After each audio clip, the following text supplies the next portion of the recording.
సంఖ్యాకాండ గ్రంథము 16వ అధ్యాయము. సంఖ్యాకాండ గ్రంథము 16వ అధ్యాయము మొదటి వచనములో అంటున్నాడు చూడండి. లేవీకి ముదుమనవడను, కహాతుకు మనవడను, ఇస్సారు కుమారులైన దాతాను, అబీరాములను, ఫేలేతు కుమారుడైనటువంటి ఓనును యోచించుకొని చిన్న ప్రార్థన చేసుకుందాం. స్తుతులకు కారణభూతుడా యేసయ్య, మీ పరిశుద్ధ పాదములకు వేలాది స్తుతులు స్తోత్రములు తండ్రి. ఈ మధ్యాహ్నకాల సమయంలో ప్రభువా నీ బిడ్డలము అయా నీ లేఖన సత్యములను తెలుసుకున్నటకు అయోగ్యులమైనటువంటి మాకు మీ కృపలో మీరు కాశీ భద్రపరుస్తున్న విధానముకై స్తోత్రములు. అల్పుడైనటువంటి మీ దాసు నోటిని నిండిపోరగా మీరు వాడుకొని మీ వాక్కులను మీ బిడ్డలకు మీరు అందించండి. విత్తబడినటువంటి ఈ మాట వ్యర్థము కాకుండా, లోకానుసారమైనటువంటి జ్ఞాన ఆలోచనలు కాకుండా, దేవుని చిత్తానుసారమైనటువంటి జ్ఞాన వివేకములు కలిగినటువంటి వారముగాను ఆ మాటలను ప్రభా మా హృదయంలో భద్రపరుచుకొని నీరు కట్టి ఫలించి ఫలభరితముగా అభివృద్ధి పొందేటువంటి వారముగా ఉండులాగను మీ కృపలో కాసి భద్రపరచమని,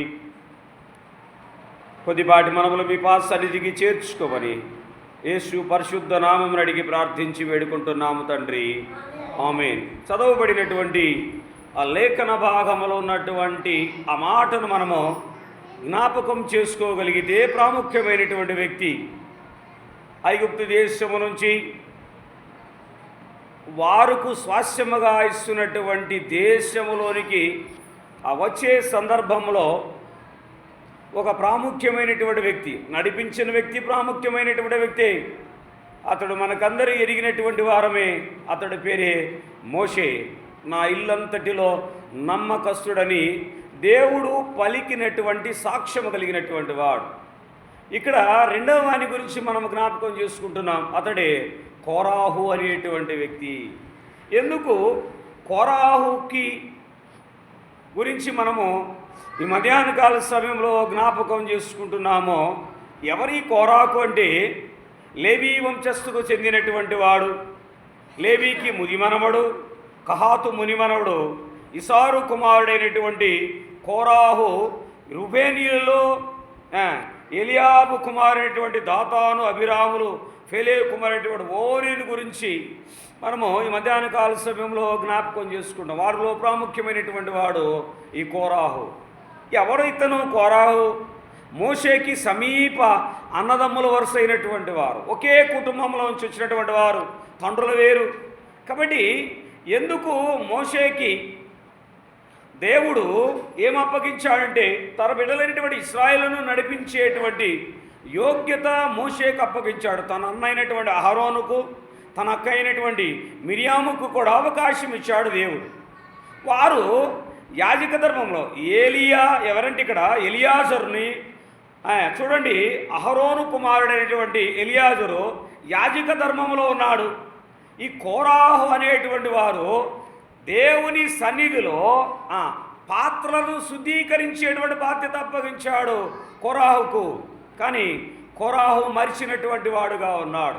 దేవుని చిత్తానుసారం లేకుండా మన ఇష్టానుసారమైనటువంటి వారముగా మనం ఏటిలో కూడా పాలిభాగస్థులమయ్యేటువంటి వారముగా ఉండకూడదు. దేవుడు అప్పగించినటువంటి పని, దేవుడు చూపించినటువంటి పనిలో మనము పాలిభాగస్థులం అవ్వాలి. ఇక్కడ కోరాహులో ఏం కలిగింది? ఇదిగో ఇశ్రాయేలు ప్రజలను నడిపిస్తున్నాడు కదా, నేను వానికన్నా గొప్పవాడిని అని తన మనసులో అనుకున్నటువంటి కోరాహు ఏం చేశాడు? ఇదిగో ఎవరిని తోడు పెట్టుకున్నాడంటే అక్కడ వ్రాయబడినట్టు మార్చండి, రూబేనీలో ఎలియాబు కుమారులైన ముగ్గురిని వెంట పెట్టుకున్నాడు. కోరాహు ఏం చేశాడు? ఎవరెవరు? దాతాను, అబీరాము, ఫేలేతు అనేటువంటి వారిని వెంట పెట్టుకున్నాడు. వీరితో పాటు 250 మందిని కూర్చాడు. ఏంటి మోషే నాయకత్వం? మనం శుద్ధీకరించలేదా? మనము పరిశుద్ధులము కాదా? దేవుని సన్నిధిలో మనము కూడా పాత్రలను శుద్ధీకరించేటువంటి బాధ్యత దేవుడు మనకు అప్పగించాడు కదా. ఆ బాధ్యతను మరిచాడు. ఇదిగో నాయకత్వం కావాలని కోరుకున్నాడు కోరాహు. జాగ్రత్త, సంఘ దినాల్లో అనేక మందిని మనం చూస్తున్నాం. వారికి అప్పగించబడినటువంటి పరిచర్య కాకుండా మిగిలినటువంటి వాటిలో పాలిభాగస్తు అతిశయపడేటువంటి కారణముగా ఉండకూడదు. దేవుడు ఎవరిని ఏ తలంతులో ఎన్నుకుంటే ఆ తలంతు మరలా ఆయన కృపా కటాక్షము మన మీదకి వచ్చి మాట్లాడేంత వరకు మనం వాటిలోనే నిమగ్నత కలిగినటువంటి వారముగా ఉండాలి. కోరాహులో వ్యసనం వచ్చింది, ఇక్కడ కోరాహులో అసూయ వచ్చింది. ఎవరి మీద అంటే మోషే మీద. జాగ్రత్త, ఇక్కడ దేవుడు ఏర్పరచబడినటువంటి వాడు మోషే మీద సహనము లేదా సనిగినటువంటి మిరియాము పరిస్థితి ఎలా ఉన్నది? తన సొంత అక్కే మిరియాము ఏమైంది? కుష్టి వ్యాధి సంభవించినది. దేవుని బిడ్డల మీద కోపోగ్రతము రగిలేటువంటి వారముగా ఉండకూడదు. ఆయన నియమించినటువంటి పనిలో మనము ఆయన పిలుపు వచ్చేంత వరకు మనము బాధ్యత కలిగి నమ్మకముగా ఉండాలి. మోషే మీద తిరుగుబాటు చేయడకు కోరాహు ముగ్గురితో తన అన్నదమ్ములతో కలిసి ఏం చేశాడంటే అభిరాము, దాతాను, అభిరాము, ఫేలేకులతో కలిసి 250 మందిని జతకూర్చాడు. ఏంటి మోషే మనకు నాయకుడా? మన నాయకత్వమును మనమే కొనసాగించుకునేటువంటి వారముగా ఉన్నామా అనేటువంటి ఆలోచన ఇక్కడ కోరాహులో వచ్చింది. ఈనాడు అనేక సంఘాల్లో ఆ లక్షణాలు మనం చూస్తున్నటువంటి వారముగా ఉన్నాం. చూద్దాం, 16:3 కూడా ఏమన్నాడు చూడండి. 16వ అధ్యాయము సంఖ్యాకాండము 3వ వచనం ఏమన్నాడు చూడండి. మోషే అహరోనులకు విరోధముగా పోగుపడి మీతో మాకేమీ పని లేదు, ఈ సర్వ సమాజంలోని ప్రతివాడును పరిశుద్ధుడే, యెహోవారి మధ్యనున్నాడు, యెహోవా సంఘము మీద మిమ్మును మీరెలా హెచ్చించుకునుచున్నారనగా. అంటే ఏంటి? మోషేకి అప్పగించినటువంటి బాధ్యత మోషే నిర్వర్తిస్తుంటే కోరాహు ఏమన్నంటే మిమ్ముని మీరెలా హెచ్చించుకుంటున్నారు? మోషే హెచ్చించుకున్నాడా? అయ్యా, నేను నోటి మాన్యం కలిగినటువంటి వాడను, నేను అటు క్రియను నేను జరిగించలేనని సాకులు చెప్పినటువంటి మోషే ఏమన్నాడు? అయ్యా, నేనున్నాను, నీ ముందు నేను నడుస్తాను, నీకు సహాయంగా నేనుంటాను, నిన్ను నడిపించేవాడని నేను, ఇదిగో నీకు సహాయం కొరకు నీ అన్నైనటువంటి అహరోను, నీ యొక్క అయినటువంటి మిరియామును కూడా నీకు తోడుగా పంపిస్తున్నాను. పరో హృదయము కఠినపరిచినటువంటి హృదయము బాధకరంగా చేసి విడిపిస్తానని మాట ఇచ్చినటువంటి దేవుడు నమ్మదగినటువంటి దేవుడు. ఇక్కడేంటి? మిమ్మల్ని మీరే ఎందుకు అధికారులుగా నియమించుకుంటున్నారు? సారిసారికి మేము మీ మాటలే వినాలా? మేము కూడా అయోగ్యులమే, మేము కూడా పరిశుద్ధులమనేటువంటి ఆలోచన దుష్టుడైనటువంటి కోరాహులో ప్రారంభమైనది. ఆయన బైబిల్ గ్రంథంలో ఏమంటే దుష్టుడే అన్నారు. ఈ దుష్టుడైనటువంటి కోరాహులో ఈ లక్షణం బయలుదేరింది. ఏమి? మనము పరిపాలించుకోలేమా? మనము నడిపించుకోలేమా? ఇదిగో ఎక్కడ 2-3 కూడుంటే వారి నామం పేరిట నేను ధ్యానిస్తానని ప్రభు పలికాడు కదా, మనతో ఉన్నాడు. మీరే కాదు మమ్మల్ని నడిపించారు. తిరుగుబాటు చేసినప్పుడు మోషే దేవునికి విన్నవించాడు. విన్నవించాడో మనం తదుపరిలో మనం జ్ఞాపకం చేసుకుందాం, మాటలను జ్ఞాపకం చేసుకుందాం. ఇక్కడ ఏమంటున్నాడు చూడండి. సంఖ్యాకాండము 4వ అధ్యాయం చూడండి ఒకసారి. సంఖ్యాకాండ గ్రంథము 4వ అధ్యాయము, సంఖ్యాకాండ గ్రంథము 4వ అధ్యాయములో ఒక మాటను 16వ వచనంలో మనము చూడగలిగితే, ఎవరి కహాతు అనేటువంటి వ్యక్తి యాజకుడకు అహరోను కుమారుడైనటువంటి ఎలియాజరు పై విచారం నన్నుకు వచ్చినని నీవేమనగా దీపతైలము, పరిమళ ధూప ద్రవ్యములు, నిత్య నైవేద్యములు, అభిషేక తైలము, మందిరమంతటి పై విచారణ, పరిశుద్ధ స్థలములోనేమి దాని ఉపకరణములోనేమి దానిలోనున్న అంతటి పై విచారణ అతని భారము. ఎవని భారం ఏం చేయాలి? ఇప్పుడు మనము వారమే కొనసాగించాలి. ఎవరికి ఇచ్చినటువంటి తలంతు చూడండి. అహరోను కుమారుడైనటువంటి ఎలియాజరుకి ఏం అప్పగించాడు? మందిర ఉపకరణముల మొత్తం మీద బాధ్యత. అంటే మరొకరా పని చేయకూడదు. దేవుడు ఏ బాధ్యత అనుగ్రహిస్తే ఆ బాధ్యతలో మనమందరము కొనసాగబడేటువంటి వారముగా ఉండాలి. కానీ ఇక్కడ కోరాహు ఏమనంటే అతనికి ఇచ్చినటువంటి బాధ్యత ఏంటి? కోరాహుకి మందిరంలో ఉన్నటువంటి పాత్రలను శుద్ధీకరించడమే. కొరాహు ఏమనుకున్నా అంటే నేను అధికారిగా ఉండాలి, నేను సైన్యాధ్యక్షుడిగా నేను నడిపించాలి ఇశ్రాయేల్ ప్రజలను. మోషే ఏంటి నడిపించేది? ఎవరిక్కడ? అన్నదమ్ములే సొంత. మనం లేఖనంలో మాటలు చదవగలిగితే అన్నదమ్ములే ఈ రకమైనటువంటి తంతులను ఉపయోగిస్తున్నటువంటి వారుగా ఉన్నారు. మొదటి మనము ఆది పితరుల తండ్రి అయినటువంటి కుమారులు కయ్యూని హేబేల్లో ఏ విధమైనటువంటి ఆ వ్యతిరేక స్వభావం అన్నదమ్ముల్లో కనబడినదో, ఇక్కడ కయ్యూను, ఇక్కడ కోరాహు, మోషే అన్నదమ్ముల వరుసలో కూడా ఈ విధానాలు కనబడుతూ ఉన్నవి. అదే నిర్గమాకాండ గ్రంథము 6వ అధ్యాయము, నిర్గమాకాండ గ్రంథము 6వ అధ్యాయము, నిర్గమాకాండ గ్రంథము 6వ అధ్యాయము 16వ వచనములు కూడా అంటున్నాడు. చూడండి, ఎవరి లేవీలు ఎవరు అంటున్నారు? అసలు లేవీలు ఎవరు? ఇక్కడ రాయబడిన మాట చూడండి. లేవీ కుమారులు పేరులు వారి వారి వంశావళి చొప్పున అవేమనగా గెర్షోను, కహాతు, మొరారి. లేవీ 130 ఏళ్ళు బ్రతికను. ఎవరి ఇల్లు? లేవీలు, కహాతీయు మరియు గెర్షోని యొక్క కుమారులే ఈ లేవీలు. చూడండి, వీరు యాకోబు సంతతిలో నుంచి వచ్చినటువంటి వారు. యాకోబు వీరికి పితరులుగా ఉన్నారు. ఎవరంటే ఈ కహాతీ యొక్క పిల్లలే ఈ లేవీ సంతానం అనేటువంటి వారు. వారి బాధ్యత పూర్వము నుంచి దేవుని ఉపకరణములను వారు శుద్ధీకరించేటువంటి వారుగా ఉన్నారు. అదే 6:20-19 కూడా అంటున్నాడు. చూడండి, నిర్గమాకాండ గ్రంథము 6వ అధ్యాయము 19వ వచనము కూడా అంటున్నాడు. చూడండి, ఇక్కడ వ్రాయబడినటువంటి మాట. మొరారి కుమారులు మహాలి, మూషి, వీరు తమ తమ వంశావళుల చొప్పున లేవి కుటుంబకులైనటువంటి వారు. ఆ లేవి కుటుంబంలో వంశపారంపర్యము దేవుని సన్నిధిలో పాత్రలను శుద్ధీకరించేటువంటి వారు ఏం చేస్తున్నారు? వీళ్ళు తిరుగుబాటు బాహుట ఎగరవేస్తున్నారు. ఇక్కడ తండ్రులు తిరుగుబాటు చేసినటువంటి వారిని చూస్తున్నాం, కుమారులు తిరుగుబాటు చేసినటువంటి వారిలో చూస్తున్నాం, తల్లులు కూడా కుమారులను పెడద్రోవ పట్టించినటువంటి వారిని చూస్తున్నాం. తప్పిపోయినటువంటి కుమారుడు తిరిగి తండ్రి యొద్దకు చేర్చబడినప్పుడు ఎంతగానో సంతోషించినటువంటి తండ్రిని మనం చూస్తున్నాం. ఇక్కడ తండ్రులు కానీ చూడగలిగితే కుమారులు తప్పుదోవన నడుస్తూ ఉన్నా కానీ హెచ్చరించినటువంటి తండ్రులను చూద్దాం. మనము సమూయేలు మొదటి గ్రంథము 2వ అధ్యాయం, సమూయేలు మొదటి గ్రంథము 2వ అధ్యాయం. చూడండి, ఒక మాటను జ్ఞాపకం చేసుకున్నాము సహాయకరంగా. సమూయేలు మొదటి గ్రంథము 2వ అధ్యాయము 24వ వచనము 25వ వచనము చూడగలిగితే, నా కుమారులారా ఇలాగు చేయవద్దు, నాకు వినబడినది మంచిది కాదు. యెహోవా జనులు మీరు అతిక్రమింప చేయుచున్నారు. నరునికి నరుడు తప్పు చేసిన ఎడల దేవుడు విమర్శ చేయును గాని ఎవరైనాను యెహోవా విషయములలో పాపము చేసిన ఎడల వాని కొరకు ఎవడు విజ్ఞాపన చేయును.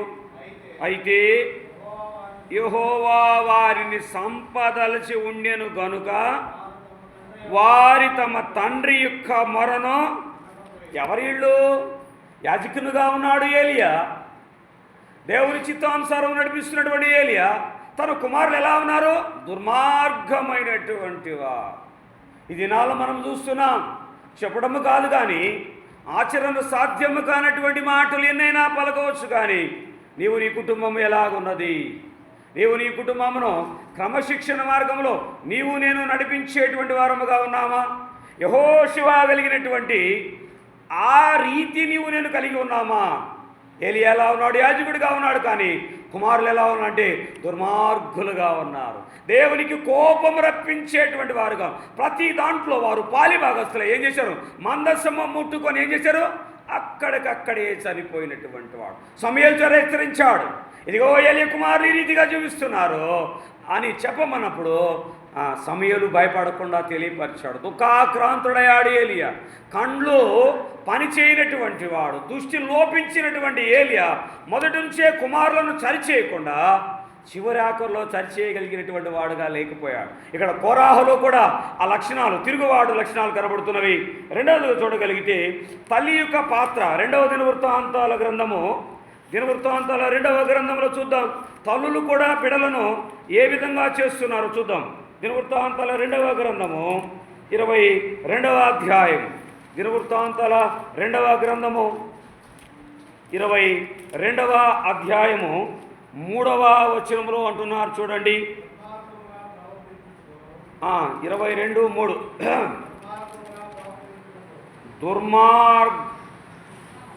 దినవృత్తాంతాల 2వ గ్రంథము 22వ అధ్యాయము 3వ వచనం. ఆ దుర్మార్గముగా ప్రవర్తించుటకు అతని తల్లి అతనికి నేర్పించను గనుక అతడు అహాబు సంతతి వారి మార్గములందు నడిచెను. ఎవరిమే? తల్లి అయినటువంటి అహల్య తన కుమారుడికి ఎట్లా నేర్పింది?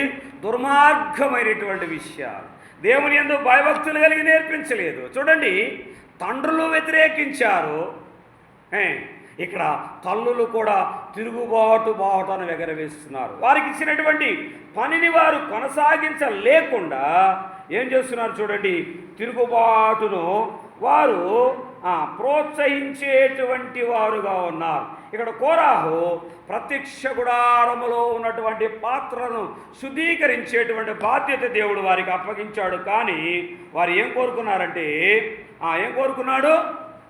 దేవుని యొక్క నాయకత్వ లక్షణాలను కోరుకున్నటువంటి వాడుగా ఉన్నాడు. చూడండి, ఈ కోరాహు తర్వాత తన కుమారులను ఏ విధంగా దేవుడు ఆశీర్వదించినటువంటి వాడుగా ఉన్నాడు. మరి కోరాహులో ఏం లక్షణం ఉంది? దుష్టమైనటువంటి లక్షణము కోరాహులో కనబడుతుంది. మరి వారి కుమారులు ఏం చేశారంటే 10 కీర్తనలు రాయటానికి చూడండి ఎంతగా యోగ్యులుగా ఉన్నారో మనం ఒకసారి పాఠ్యాంశంలోనికి వెళదాం. కోరాహు కుమారులు ఏ రీతిగా ఉన్నారో మనం చూడగలిగితే సంఖ్యాకాండ గ్రంథము 20వ అధ్యాయము, సంఖ్యాకాండ గ్రంథము 20వ అధ్యాయము 10వ వచనము 11వ వచనంలో ఆ మాటను చూస్తే ఇక తదుపరి చూద్దాం మనము. తరువాత మోషే అహరోన్లు ఆ బండ ఎదుట సమాజముగా పోగు చేసినప్పుడు అతడు వారిని చూసి, ద్రోహులారా వినుడి, మేము ఈ బండలో నుండి మీ కొరకు నీళ్లు రప్పించవలనెను. అప్పుడు మోషే తన చెయ్యి ఎత్తి 2 మార్లు తన కర్రతో బండను కొట్టగా నీళ్లు సమృద్ధిగా ప్రవహించును. సమాజమును పశువులు త్రాగినటువంటివిగా చూస్తున్నాం. ఇక్కడ మోషే కూడా అతిక్రమ అనేటువంటిది విడిచినటువంటి వాడుగా ఉన్నాడు. మరి మనము కోరాహు కుమారుల యొక్క విషయంలోనికి రాగలిగితే వారికి ఇచ్చినటువంటి ఆధిక్యత చూద్దాం. కీర్తన 85వ కీర్తనలో చూద్దాం. మనం కోరాహు కుమారులను జ్ఞాపకం చేసుకుందాం. 85వ కీర్తన 7వ చరణంలో అంటున్నాడు చూడండి. ఏమంటాడు? 85 ఉన్నాడు చూడండి. యెహోవా నీ కృప మాకు కనబరచుము, నీ రక్షణ మాకు దయచేయము. అక్కడేమో తండ్రి వ్యతిరేకించాడు, ఇక్కడ కుమారులు ఏమడుగుతున్నారు దేవుణ్ణి? యెహోవా నీ కృప మాకు కనబరచుము, నీ రక్షణ మాకు దయచేయము. చూడండి, కుమారులో ఉన్నటువంటి సాత్వికము ఏ రీతిగా ఉన్నది చూడండి. మరి ప్రభు అయినటువంటి యేసు క్రీస్తును ఆరాధన చేస్తూ ఉన్నటువంటి నీవు నేను ఏ రీతిగా మనం ఆరాధన చేస్తున్నటువంటి వారముగా ఉన్నాం? ఏ రీతిగా ఉన్నాం? మనము మొత్తము బైబిల్లో కోరాహు గురించి 44 సార్లు దేవుడు వ్రాయించాడు. మొత్తము బైబిల్లో మనకు 3 కోరాహులు కనబడుతూ ఉంటారు. ఆదికాండ గ్రంథంలో ఒక కోరాహు, దినవృత్తాంతాల గ్రంథంలో మరొకరు, సంఖ్యాకాండ గ్రంథము 1వ అధ్యాయంలో మరొకరు. 3 కోరాహులో దేవుడికి తిరుగుబాటు చేసినటువంటి వ్యక్తి ఎవడైనా ఉన్నాడంటే అది సంఖ్యాకాండ గ్రంథము 16 మొదటిలో ఉన్నటువంటి లేవీ వంశుడు కహాతు కుమారుడైనటువంటి కోరాహు మాత్రమే చూస్తున్నాం. దేవుడు ఏమిచ్చాడు? మోషే వేడుకున్నాడు, అయ్యా ఇదిగో ఈ రీతిగా కోరాహు తిరుగుబాటు చేస్తున్నాడు. అప్పుడు మోషేకు ఆజ్ఞ జారీ చేశాడు దేవుడు. అయ్యా ఇదిగో వారందరినీ, సభ్య సమాజంలో ఉన్నటువంటి వారందరినీ ఇదిగో తిరుగుబాటు చేసినటువంటి వారిని ఒకవైపున, అనుకూలంగా ఉన్నటువంటి వారిని ఒకవైపున నిలబెట్టమన్నాడు. నిలబెట్టినప్పుడు మోషే అన్నాడు, ఇదిగో దేవుడు మీతో మాట్లాడబోతున్నాడు అని చెప్పినప్పుడు దేవుని యొక్క ఆజ్ఞ బయలు వెళ్ళి భూమి నెరవేర్చి ఇదిగో కోరాహుతో పాటు తనకు సహకరించినటువంటి ముగ్గురు అన్నదమ్ములు, అంటే దాతాను, అభిరాము, ఫేలేలు అనేటువంటి వారు భూమి చీల్చబడి సజీవముగా మరణించినటువంటి వారుగా ఉన్నారు. ఎక్కడైతే మందిరం యొక్క ప్రాకారములో ఉన్నటువంటి 250 మంది అగ్ని చేత దహించబడినటువంటి వారుగా ఉన్నారు. జాగ్రత్త సహోదరి సహోదరులారా, దేవుని నీకు చూపించినటువంటి మార్గంలో నీవు నేను వెళ్ళగలిగేటువంటి వారముగా ఉన్నామా? తిరుగుబాటు బావుట అనేటువంటివి నీవు నేను ఎగరవేసేటువంటి వారముగా ఉన్నామా? పైకి మాట్లాడడం కాదు, కానీ నిజముగా మనము ఆచరణ సాధ్యమైనటువంటి వాటిని మనము కనబరిచేటువంటి వారముగా ఉండాలని ప్రభు పేట ఈ మాటలు తెలియపరుస్తున్నాను. ఇక్కడ మనము యెషయా గ్రంథంలో మరొక విషయం కానీ జ్ఞాపకం చేసుకోగలిగితే, తిరుగుబాటు నేర్పినటువంటి కుమార్తె కూడా, మొదటి తండ్రి తిరుగుబాటు చూసాం, తల్లి తిరుగుబాటు నేర్పించింది, కుమార్తెలో కూడా తిరుగుబాటు చూద్దాం. మనము యెషయా గ్రంథము 3వ అధ్యాయంలో ఒక మాటను చూద్దాం. మనం యెషయా గ్రంథము 3వ అధ్యాయం, యెషయా గ్రంథము 3వ అధ్యాయంలో ఒక మాటను చూద్దాం. మనం చూసి ముందుకు కొనసాగు. యెషయా గ్రంథము 3వ అధ్యాయము 16-17 వచనాలు చూడగలిగితే ఆ మాట అంటున్నాడు. చూద్దాం. మరి యెహోవా సెలవిచ్చినదేమనగా, సియోను కుమార్తె గర్విష్ఠురాండ్లై మెడచాచి నడుచుచు, వారచూపులు చూచుచు, కులుకులతో నడుచుచు, తమ కాళ్ళ గజ్జలను మ్రోగించుచు, కాబట్టి ప్రభు సియోను కుమార్తెల నడినెత్తి బోడి చేయును, యెహోవా వారి మానవులను బలపరచును. జాగ్రత్త, స్త్రీలకు హెచ్చరిక అనేటువంటిది. ఏమంటున్నాడు ఇక్కడ? ఏవి చేయకూడదో అవి చేయకూడదు. దేవుని ఎరిగినటువంటి బిడ్డలు ఎలా ఉండాలి? దేవుని చిత్తానుసారమైనటువంటివి, రకరకాల జడలు వేయడము, లేకపోతే కాళ్ళి పట్టీలు మోగించడము, చేతుకు గాజులు తొడవడము, ఇవి అహేయమైనటువంటివే కదా. ప్రత్యేకించబడినటువంటి నీవు మరి లోకస్తుల్లాగే ఎందుకు జీవిస్తున్నావు? నేను ఏదో ఒక దినమును చెప్తాను. పరమగీతముల గ్రంథములో స్త్రీలు ఏ విధంగా ఉండాలి, స్త్రీలు ఏ విధంగా దేవుని సన్నిధిలో నిలవబడేటువంటి స్త్రీలు, ఆరాధన చేసేటువంటి స్త్రీలు ఏ రీతిగా ఉండాలో మరొక సమయంలో నేను పరమగీతముల గ్రంథంలో ఉన్నటువంటి లేఖన గ్రంథము జ్ఞానైనటువంటి సొలొమోను చెప్పినటువంటి మాటలు మీకు ఒకసారి జ్ఞాపకం చేస్తాను. ఎందుకంటే అది దుఃఖపరిచేటువంటి విధముగా ఉన్నది. నీవు నిజముగా దేవుని సన్నిధిలో లేదా ఆరాధన చేస్తున్నటువంటి నీవు, లోకం నుంచి ప్రత్యేకించబడినటువంటి నీవు మాదిరికరముగా కనబడాలి. నీవు దండలు, గాజులు, పువ్వులు, చెప్పులు లేదా పట్టీలు పట్టుకుని వస్తే లోకస్తులాగానే జీవిస్తున్నావు. మరి లోకంలో ఉన్నటువంటి వారికి నీకేంటి మాదిరికరం? ఏంటి నీవు ప్రత్యేకించబడినటువంటి స్త్రీగా ఉన్నావా? ప్రత్యేకించబడినటువంటి లక్ష్యాలు నీలో కనబడుతున్నావా? నీలో ఆ సాక్ష్యం కనబడుతున్నదా? జాగ్రత్త సహోదరి సహోదరులారా, ఇక్కడ అంటున్నాడు కుమార్తెలు కూడా ఎలా ఉన్నారంటే తిరుగుబాటు చేసినటువంటి వారు, దేవుడు చూపించినటువంటివి కాకుండా ఏం చేస్తున్నారు? తిరుగుబాటు చేసినటువంటి వారు. జాగ్రత్త, నీ తిరుగుబాటు ఎలా ఉన్నది? తిరుగుబాటు చేసినటువంటి నీవు చివరికి ఎక్కడకు చేర్చబడేటువంటి వాడుగా ఉంటావు. ఇక్కడ మనము చూడగలిగితే లేఖనంలో ఉన్నటువంటి మాటలు కానీ చూడగలిగితే అంటున్నాడు. చూడండి, అక్కడ వ్రాయబడినటువంటి ఆ మాటలు నేను కొన్ని మాటలు మీకు జ్ఞాపకం చేసి నేను ముగిస్తాను. 119వ కీర్తన 73వ చరణం చూడండి. 119వ కీర్తన 73వ చరణంలో కూడా ఒక మాటను జ్ఞాపకం చేస్తున్నాను నేను. నీ చేతులు నన్ను నిర్మించి నాకు రూపు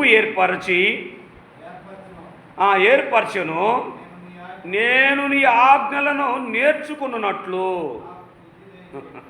కొరాకులు ఏం లేదు ఇప్పుడు మనకి, బుద్ధి కనబడటం లేదు. దేవుడు చూపించినటువంటివి, దేవుడు అనుగ్రహించినటువంటి ఆ పరిచర్య ధర్మమును మార్చి నాయకుడిగా ఉండాలనుకున్నాడు. బుద్ధి లేనటువంటి కొరాహు. మరి నేటి దినాల్లో విశ్వాసంలో కూడా కనబడటం లేదు. ఆయన ఏమి నేర్పిస్తున్నాడో వాటి యందు మనము సంతృప్తి నొందక ఏం చేస్తున్నారు చూడండి. అక్కడ వ్రాయబడినటువంటి మాటలు ఏం చూడు, బుద్ధి నాకు దయచేయని అంటున్నాడు. ఎవరు రాస్తున్నాడు ఈ కీర్తన? 170 మంది బైబిల్ పండితులు దావీదే రాశారని చెప్తున్నారు. ఇర్మియాని కొంతమంది చెబుతున్నారు. కాబట్టి దావీదే రాశారు. అక్కడ మాటల యొక్క పదాలు మనం గమనించగలిగితే దావీదే ఆ కీర్తన రాసినటువంటి వాడుగా ఉన్నాడు. అయ్యా ఏమి నేర్పిస్తున్నాడు? నాకు బుద్ధి దయచేయి. ఎందుకు బుద్ధి? నీ ఆజ్ఞలను నేను నేర్చుకొనున్నట్లు, నీవు చూపించినటువంటి కట్టడలను నేను గైకొనున్నట్లు నాకు బుద్ధి నీవు అనుగ్రహించు ప్రభువా. చూడండి దావీదులో ఉన్నటువంటి ఆ పశ్చాత్తాప హృదయము ఏ రీతిగా ఉన్నదో. 107వ కీర్తన చూడండి, 107 17వ వచనంలో అంటున్నాడు. చూడండి ఒక మాట, 107వ కీర్తన 17వ వచనంలో అంటున్నాడు చూడండి. బుద్ధిహీనులు తమ దుష్ట ప్రవర్తన చేతను దోషములు ఏం తెచ్చుకుంటారు? వారికి వారే బాధలు కొని తెచ్చుకుంటారు. వివేకము లేనటువంటి వారు, జ్ఞానము లేనటువంటి వారు అజ్ఞానముగా ఏం తెచ్చుకుంటున్నారు? వారంతటికి వారే తిప్పలు తెచ్చుకునేటువంటి వారు, బాధలు తెచ్చుకునేటువంటి వారు. నేటి దినాల్లో మరి ఈ మాటలు చెప్పి ఏమనుకుంటారు కొంతమంది అర్థం కావట్లేదు. కానీ మన అవివేకత వల్లనే అనారోగ్యాల బారిన పడిపోతున్నాం మనము. నిజముగా నువ్వు దేవుని ఆరాధిస్తున్నావు, మంచిదే. దేవునిని నీ సొంత రక్షకుడు అంగీకరించావు, మంచిదే. కానీ నీలో ఎప్పుడైతే అవిధేయత వస్తుందో అపవాదిని వెంట ఉండి నీకు అనేక రకాలైనటువంటి ఇబ్బందులను క్రియేట్ చేస్తాడు. నిజముగా నువ్వు దేవుని సన్నిధిలో నువ్వు మొరపెట్టగలిగితే ఆపదల నుంచి నిన్ను విడిపించేటువంటి వాడు. జాగ్రత్త. బుద్ధిహీనులు తమ దుష్ట ప్రవర్తన చేత, తమ దోషముల చేత బాధను తెచ్చుకునేటువంటి వారుగా ఉన్నారు.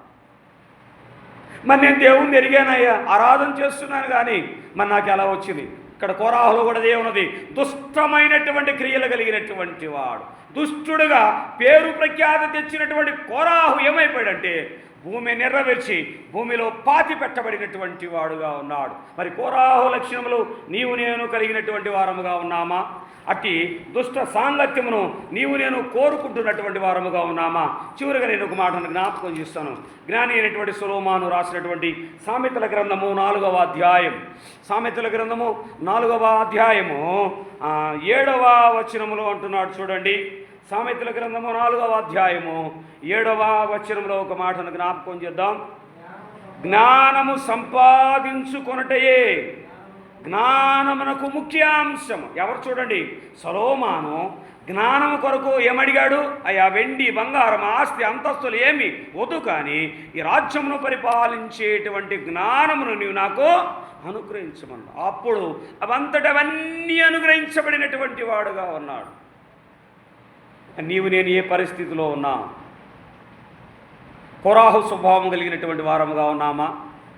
ఈ మాటలు చదువుతున్నప్పుడు సహోదరి సహోదరులారా, నిజముగా దేవుని ఆరాధిస్తున్నాం, మంచిదే. కానీ దుష్టమైనటువంటి తలంపులతోనే ఆరాధన చేస్తున్నాం, లోకానుసారమైనటువంటి జీవితాలు జీవిస్తూనే ఆరాధన చేస్తున్నాం. ఇది యోగ్యమా అయోగ్యమంటే మనము జ్ఞాపకం చేసుకోవాలి. కొరింథీయులకు రాసినటువంటి పత్రిక 11:28 నుంచి అంటున్నాడు, జాగ్రత్త, అవివేకుల వలె మీరు ఆరాధన చేస్తే కొంతకాలం బాధ నొందుతారు, తర్వాత ఏమంటున్నాడు? లోకం విడిచి వెళ్ళేటువంటి వారుగా ఉన్నారు. ఇక్కడ నమ్మటము ఒక ముఖ్యమైతే యథార్థముగా ఆరాధన చేయకపోయినా మరణ శిక్ష ఆటోమేటిక్గా మనకు వస్తుంది. జాగ్రత్త. అపోస్తులైనటువంటి పౌలు కొరింథీ సంఘాన్ని హెచ్చరిస్తున్నాడు, అయ్యా నమ్మకార్థమైనటువంటి క్రైస్తవ జీవితం జీవించకండి. ఉంటే అటువైపు ఉండండి, లేకపోతే ఇటువైపు ఉండండి. మధ్యస్థముగా నిలువేస్తున్నటువంటి జీవితంతో మీరు జీవించకండి. అది మీకు మీ కుటుంబాలకు శ్రేయస్కరము కాదు.